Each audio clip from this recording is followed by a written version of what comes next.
Triton. In the summer of 2017, workers at a massive petrochemical plant in Saudi Arabia noticed something strange when their entire facility suddenly shut down. At first, everyone assumed it was just a normal mechanical glitch, but when cybersecurity experts investigated, they discovered something terrifying: a new type of computer virus called Triton. This was not a program trying to steal credit card numbers or spam email inboxes. Instead, Triton would have caused an actual terror attack that would have cost lots of human lives. To understand how dangerous this was, you have to know that large factories use special computers called safety instrumented systems. You can think of these systems as the automatic emergency brakes for the plant. If a pipe gets too hot or pressure builds up to a dangerous level, the safety system instantly steps in and shuts everything down to prevent an explosion. The hackers behind Triton spent months secretly exploring the factory network until they figured out exactly how these emergency brakes worked. Then, they built their custom virus to silently take them over and to turn them off, so that if a dangerous situation happened, the factory would not shut down and a catastrophic accident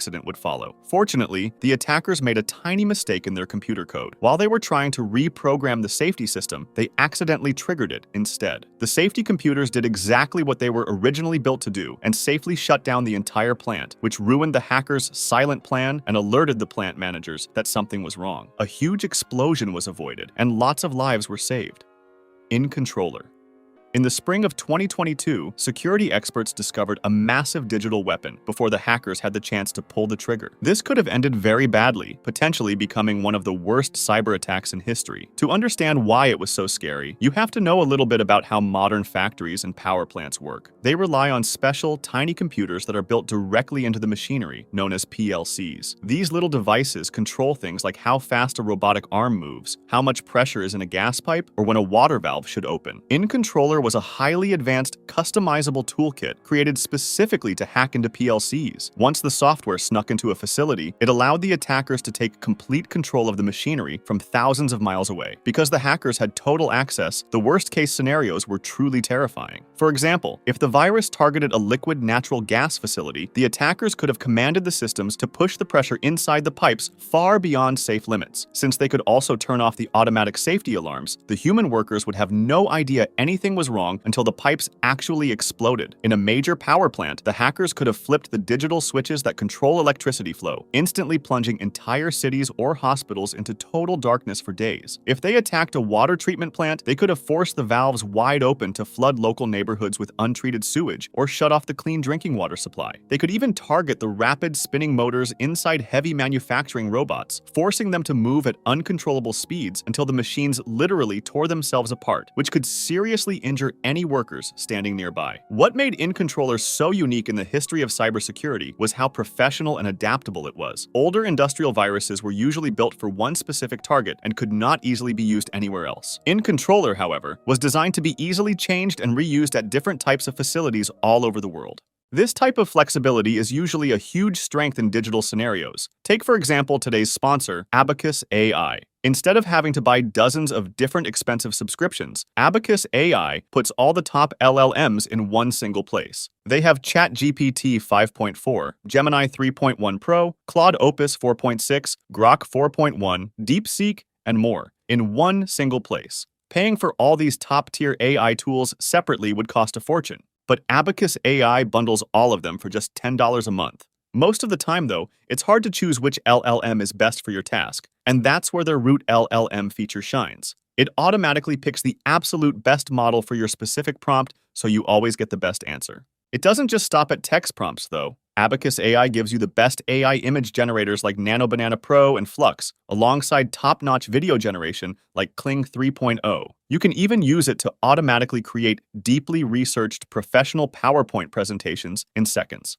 There's also the Abacus.AI Deep Agent. This is a massively powerful general agent that practically acts as your personal software developer, helping you build full websites, mobile apps, and even your own custom AI agents. You can get all of this for just $10 a month by visiting chatllm.abacus.ai/pxl, or just click the link in the description or the pinned comment below. Thanks again to Abacus.AI for sponsoring today's video. Agent.btz. Sometime in 2008 in the Middle East, a man left some USB flash drives in locations where American military personnel were guaranteed to find them. This could have been a retail kiosk, an internet cafe, or even a parking lot near a military base. Eventually, an American soldier or base worker spotted one of these drives, picked it up, and brought it inside the secure facility. Curious to see what was in there, he plugged the flash drive into a laptop. Unfortunately, that specific laptop was connected directly to the highly guarded network of the United States Central Command, and the man who left the USB flash drives was likely a foreign agent, probably connected to the Russians. The moment the drive was connected, a highly advanced piece of malicious software called Agent.btz silently woke up. It was designed to be a completely invisible digital spy, with just one mission: to steal military secrets. Once it entered the network, the worm spread rapidly through both classified and unclassified systems. It quietly searched through folders for sensitive documents and opened backdoors, which allowed foreign attackers to secretly access the network from far away. To keep spreading, the worm constantly watched for any new USB drives that someone might plug into an infected computer. When it found one, it secretly copied itself onto the new drive and created a hidden folder to store the stolen information. If a staff member took that newly infected drive and plugged it into a completely different and clean computer, the cycle of infection would start all over again. When American security experts finally discovered the breach, they realized it was one of the worst digital disasters in military history. The Pentagon had to launch a massive cleanup effort called Operation Buckshot Yankee. It took them 14 months of intense work to completely scrub the worm from their vast computer networks. To stop the immediate bleeding, the Defense Department took the extreme step of completely banning the use of all USB drives and similar memory sticks across the entire military. Eventually, the United States created a brand new military division known as Cyber Command to protect itself: Stuxnet. Around 2010, a new virus called Stuxnet was discovered, and it had a very different goal from other viruses. Its target was a top-secret nuclear facility in Iran called Natanz. Because the facility was so important, its computer network was completely disconnected from the outside internet to keep hackers away. To get past this massive defensive wall, the attackers likely had to rely on a spy or a worker plugging an infected USB flash drive directly into a computer inside the building. Once Stuxnet crossed that physical barrier, it silently woke up and began searching the network for one very specific thing. It was looking for the tiny industrial computers that controlled the facility's centrifuges. You can think of a centrifuge as a giant metal tube that spins incredibly fast to help purify nuclear material. When it found them, it unleashed a terrifying attack. The virus secretly reprogrammed the machinery, forcing the metal tubes to spin much faster than they were designed to go, and then suddenly slowing them down. This intense stress caused the delicate machines to literally tear themselves apart from the inside. To make sure nobody stopped the attack, Stuxnet used an incredible trick. It recorded what the normal safety gauges looked like and played that fake data back to the computer screens of the human scientists. Just like in a bank heist movie where robbers loop the security camera footage, the scientists sitting in the control room saw green lights and normal numbers, while the machines in the next room were secretly destroying themselves. By the time the workers realized what was actually happening, Stuxnet had already ruined nearly 1,000 centrifuges, setting the Iranian nuclear program back by months or even years. When cybersecurity experts around the world caught the virus and took it apart, they were shocked by how massive, advanced, and expensive the computer code was. NotPetya. In June 2017, businesses all across Ukraine downloaded a routine internet update for a very popular piece of accounting software. It seemed like a completely normal day at the office, but that simple update was actually carrying a hidden weapon that would soon become the most destructive cyber attacks in history. It acted like ransomware, which is a type of malicious software that scrambles your files and demands a payment to unlock them. The infected computers suddenly restarted and displayed a dark screen with a message demanding $300. However, researchers quickly realized something was terribly wrong. The email address provided by the hackers to pay the ransom was already shut down by the email provider. Even worse, a deep look at the computer code proved that the virus did not even have the ability to unlock the files in the first place. It was not a tool for making money at all. It was actually designed solely to destroy data permanently. To make matters worse, NotPetya did not need anyone to click a link or open a file to spread. It used a highly classified digital lockpick that had recently been stolen from the United States government. This invisible tool allowed the virus to jump automatically from one computer to another across entire networks in just seconds, while the attackers, who were widely believed to be Russian military hackers, clearly intended to paralyze the country of Ukraine, they completely lost control of their creation. Within hours, the virus slipped out of Ukraine and began destroying businesses around the entire globe. The sheer scale of the damage was absolutely staggering. It infected the massive global shipping company Maersk, forcing giant cargo ships to sit completely still in ports all over the world because nobody knew what was inside the shipping shipping containers. It paralyzed international delivery services and even disrupted the manufacturing of critical medicines. Companies had to buy tens of thousands of new computers and rebuild their entire systems from scratch just to get back to work. When the smoke finally cleared, NotPetya had caused more than $10 billion in total global damage. Sobig.F. In the late summer of 2003, a worm called Sobig.F was detected, and it could have caused the loss of many lives. The virus arrived in email inboxes looking completely normal. It used a trick called spoofing, which means it faked the sender address to make the message look like it came from a trusted friend or a legitimate company. Because the message looked safe, millions of people clicked on the attached file without a second thought. The moment that file was opened, the worm went to work silently in the background. First, it searched the infected computer for any other email addresses it could find. Then, it used the computer's own internet connection to blast out thousands of new copies of itself to all those newly discovered addresses. The sheer volume of emails created by Sobig.F was absolutely staggering. At the peak of the outbreak, security experts estimated that 1 out of every 17 emails sent anywhere in the world was a copy of this exact worm. This massive flood of data completely clogged up global networks. One of the most dramatic impacts hit CSX Corporation, a massive railway company that operates trains across the eastern United States. The incredible wave of internet traffic generated by the virus outbreak overwhelmed the computer networks that the railroad relied on to operate safely. The vital electronic signaling and dispatching systems that tell trains when to stop and go completely failed. Without these safety signals to prevent collisions, the company was forced to suddenly halt all of its trains right where they were on the tracks. If that hadn't happened, hundreds or even thousands of people might have died in train collisions. The virus caused billions of dollars in global damage. One of the strangest things about Sobig.F was that its creators built it with a specific expiration date, and on September 10, 2003, the worm simply deactivated itself and stopped spreading. To this day, the true identity of the hackers who built it remains a mystery. Conficker.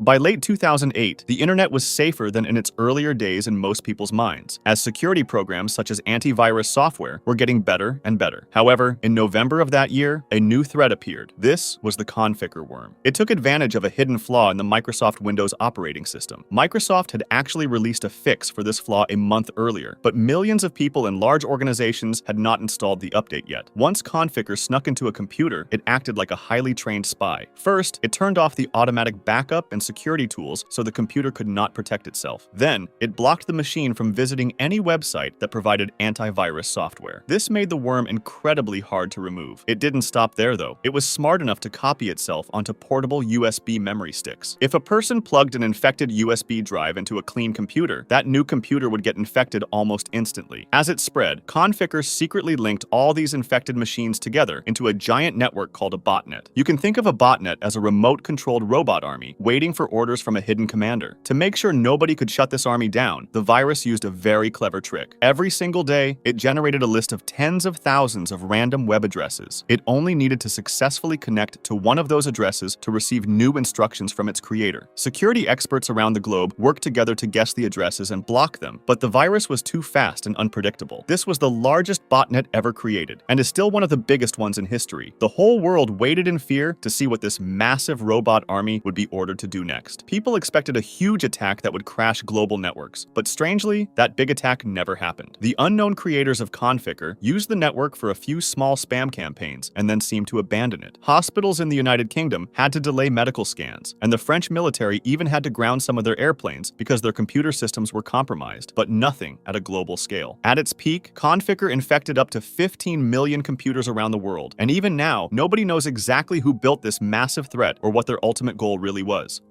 Carbanak. Around 2014, security experts discovered a completely new type of virus that shocked the world. A group of highly skilled hackers built an advanced piece of malicious software called Carbanak. Instead of targeting ordinary bank customers, this virus went directly after the banks themselves. The attack usually started with a simple email sent to a bank worker. The message looked exactly like a normal business document, but it secretly contained the Carbanak virus. When the worker opened the file, the virus silently installed itself on their computer. However, the hackers did not steal any money right away. way. They were incredibly patient. The virus allowed the attackers to secretly record the computer screens of the bank staff for months at a time. The hackers just watched and learned exactly how the employees transferred money, managed large accounts, and controlled cash machines. Once the hackers knew exactly how the bank operated, they used the virus to finally take control. They set up fake accounts and silently transferred millions of dollars to themselves, pressing the exact same buttons the real employees used, so it would look like routine bank business. The most amazing and scary part of Carbanak was how it controlled the physical cash machines on the street. The hackers could use the virus to send a remote command to an ATM, telling it to spit out money at a very specific time. A person working for the hackers would simply stand in front of the machine at the exact right moment, catch the cash as it flew out, and walk away without ever inserting a stolen bank card. Because the virus perfectly copied the actions of real bank workers, the banks had absolutely no idea they were being robbed until the money was already gone and the vaults were coming up short. By the time security experts finally realized what was happening, the Carbanak virus had been used to steal an estimated $1 billion from more than 100 banks across 30 different countries. Mirai.